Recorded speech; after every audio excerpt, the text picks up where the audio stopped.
ओम शांति। A very good morning to everyone. आज 17/4/22 के अव्यक्त बाप दादा के महावाक्य हैं। रिवाइज कोर्स की डेट है 25/3/90 और मुरली का हेडिंग है सर्व अनुभूतियों की प्राप्ति का आधार पवित्रता। सर्व अनुभूतियों की प्राप्ति का आधार पवित्रता। आज की इस मुरली में बाबा ने विशेष 3 बातों पर ध्यान खिंचवाया है। पवित्रता की निशानियाँ क्या दिखाई देंगी हमारे जीवन में, पवित्रता किसको कहा जाता है, 3 प्रकार की सेवा, तन मन धन, मन वचन कर्म से साथ साथ हो, और 4 प्रकार के यज्ञ सेवा में हमारा अकाउंट जमा हो, स्व सेवा,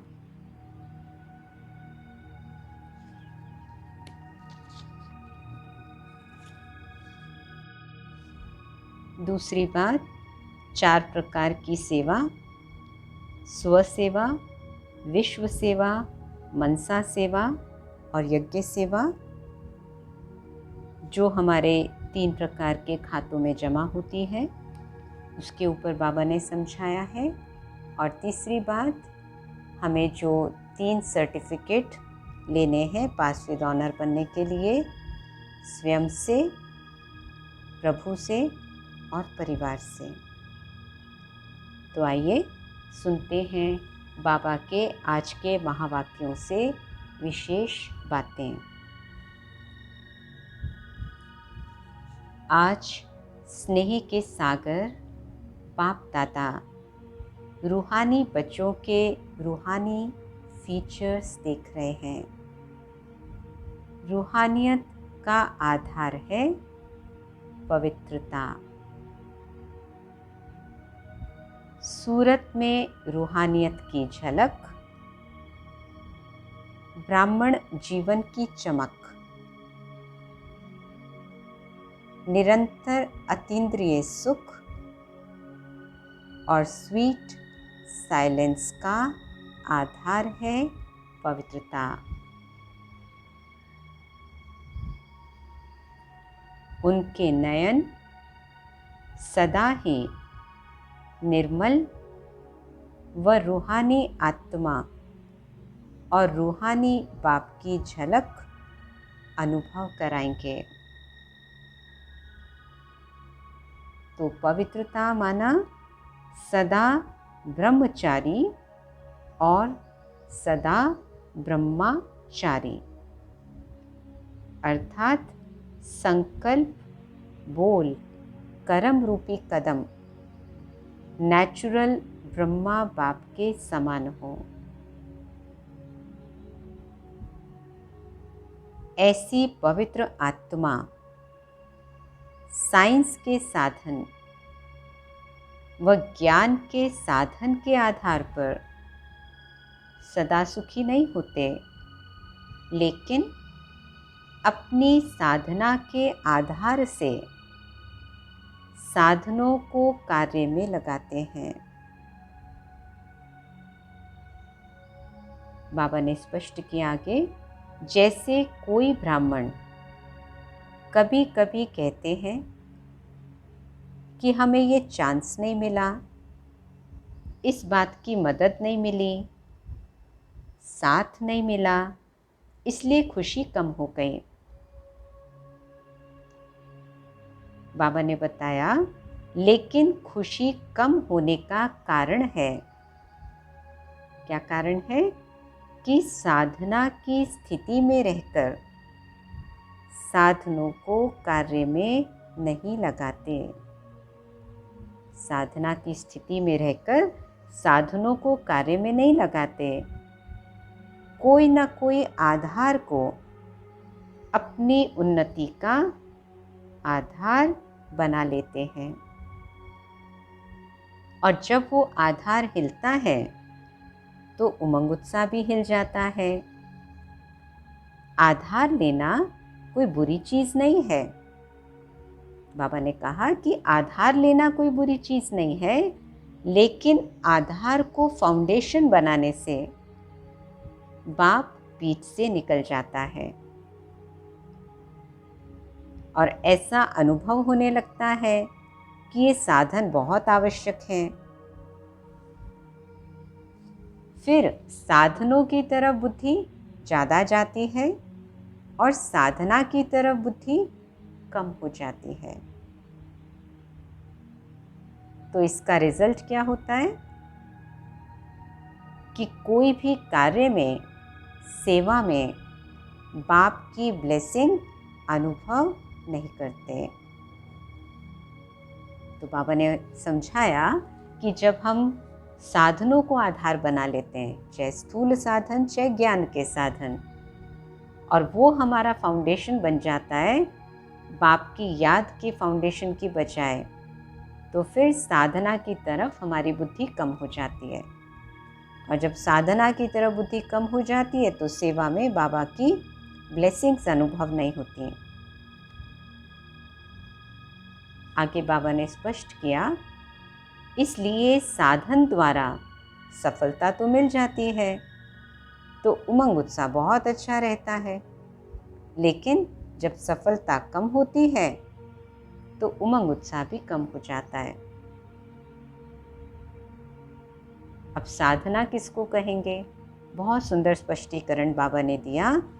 साधना अर्थात शक्तिशाली याद, माना निरंतर बाबा के साथ दिल का संबंध। साधना सिर्फ योग में बैठना नहीं है, लेकिन बहुत सुंदर स्पष्टीकरण है, चेकिंग करने वाली बात। साधना सिर्फ योग में बैठना नहीं है, लेकिन मन, बुद्धि, दिल और शरीर, मन, बुद्धि, दिल और शरीर चारों ही साथ साथ बाप के साथ समान स्थिति में रहें। इसको कहेंगे यथार्थ साधना। अब ऐसी साधना जब करेंगे तो उससे प्राप्ति क्या होगी? साधना वाले का आधार सदा बाप ही होता है, और जहाँ बाप है वहाँ सदा बच्चों की उड़ती कला है।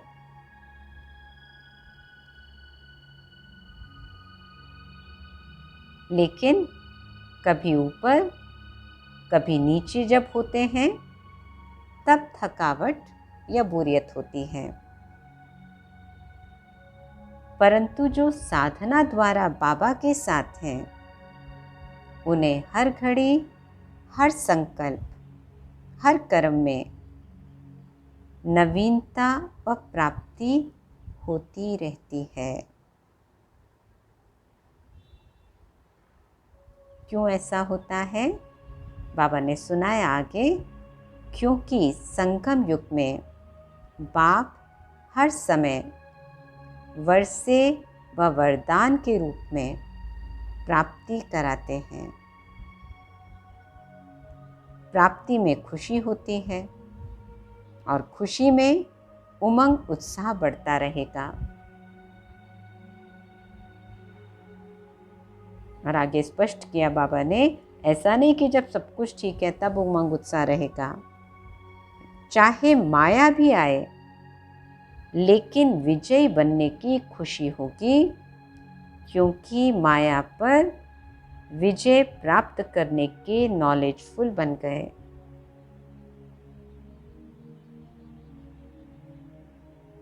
तो ये बाबा ने अभी तक पवित्रता की गहराई, ब्रह्मचारी और ब्रह्माचारी और साधन और साधना की गहराई समझाई। अब आज की मुरली में बाबा का दूसरा पॉइंट, इस वर्ष 4 प्रकार की सेवा पर विशेष अंडरलाइन करना है। कौन सी 4 प्रकार की?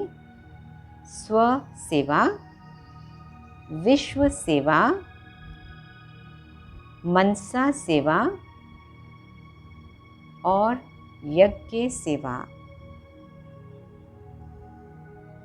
जहाँ भी हो सभी स्थान यज्ञ कुंड हैं। बाबा के पास सेवा के 3 प्रकार के खाते सबके जमा होते हैं। कौन से? मनसा वाचा कर्मणा, तन मन और धन।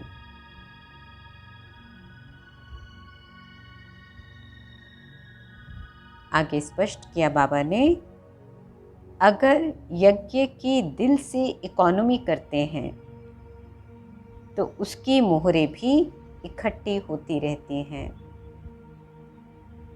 कई जो समर्पित भाई बहनें हैं वो कहते हैं हम धन से सेवा कैसे करें, तो उसके लिए बाबा ने बताया कि अगर यज्ञ की दिल से इकोनॉमी करते हैं तो उसकी भी मोहरें इकट्ठी होती रहती हैं। और दूसरी विधि धन से सहयोग की, जो समर्पित हैं उनके लिए बाबा ने बताई कि जब समर्पित आत्मा सेवा द्वारा दूसरों के धन को सफल कराती है तो उसमें भी उसका शेयर जमा होता है। तो ये थी समर्पित वालों के लिए धन से सेवा की विधि। अब बाबा ने आगे स्पष्ट किया, तीनों खाते की परसेंटेज अच्छी होनी चाहिए क्योंकि हर खाते के 100 मार्क्स हैं।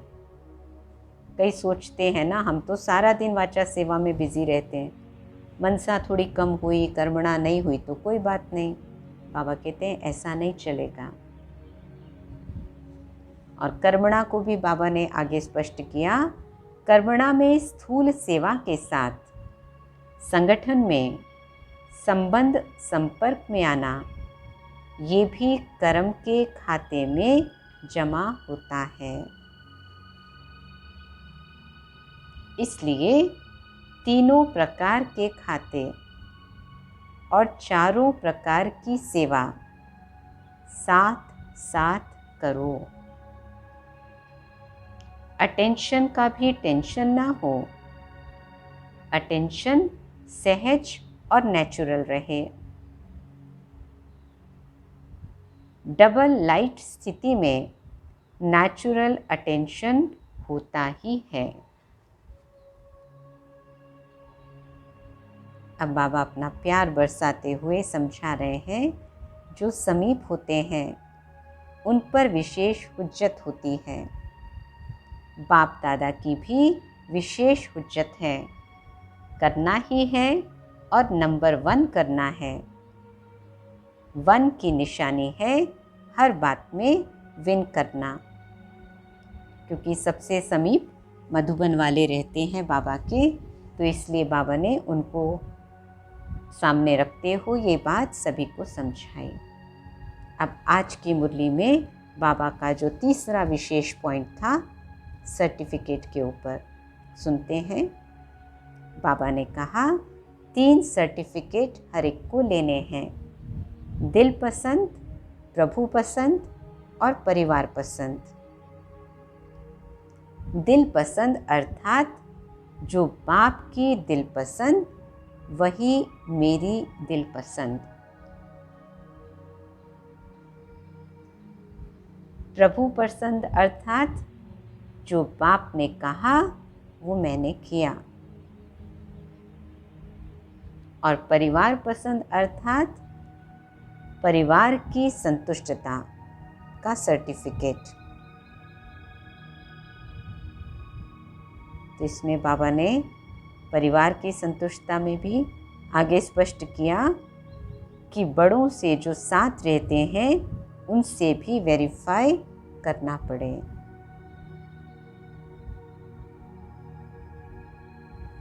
आगे फिर बाबा ने एक और पॉइंट स्पष्ट किया, हम सुखदाता बाप के बच्चे सुख स्वरूप हैं, तो हमारे पास दुख आ नहीं सकता, क्योंकि सुखदाता बाप का खजाना है, सुख, शांति, शक्ति, खुशी।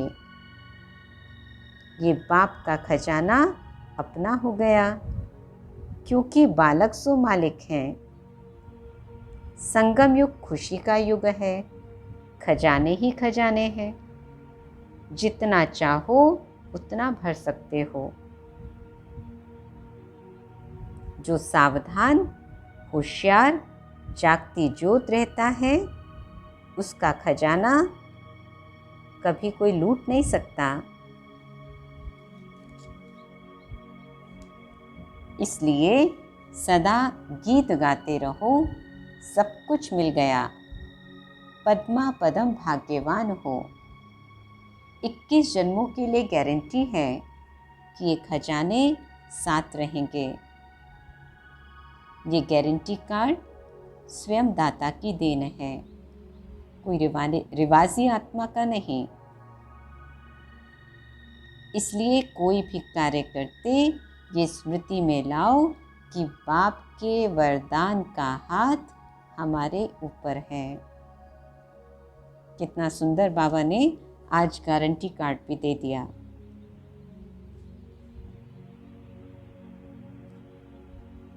और लास्ट फिर बाबा ने स्लोगन में कहा, हीरे तुल्य ऊंची स्थिति में स्थित होकर किए गए कर्म ही मूल्यवान कर्म है। कौन से कर्म मूल्यवान हैं? जो हीरे तुल्य स्थिति में स्थित होकर हम करते हैं। तो ये थे प्यारे बाप दादा के आज के मधुर, सुंदर, प्रेरणादायी महावाक्य, जिनके आधार से हम अपनी चेकिंग करके अपने को प्यारे बाप दादा के खजानों से भरपूर कर सकें। ओम शांति।